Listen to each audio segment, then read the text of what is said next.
Hello guys, in this video we're going to talk about how to transfer USDT from Revolut to Binance. So there is no direct method to do this, but here is a solution to that. So open up your Binance, and if you want to convert your US dollars into USDT, this is the easiest way you can do it, and this will depend on your region if you want to convert your fiat currency into cryptocurrency.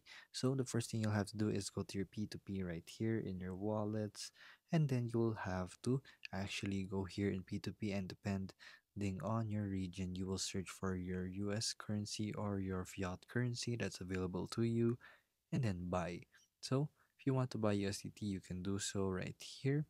So if you want to buy Bitcoin, you can also do that, and here the amount you want to enter.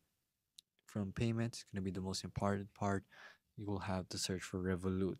So not every country has a Revolut support right here. For others, when I ask, they have support for Revolut and it shows up in their P2P. Unfortunately, for mine, it does not show. But once you have done that, all you have to do is press buy, and then right here, enter the amount that you want to buy. There's going to be limits for other sellers, and select the payment method, which is going to be your Revolut, and then place your order. And it's just that simple.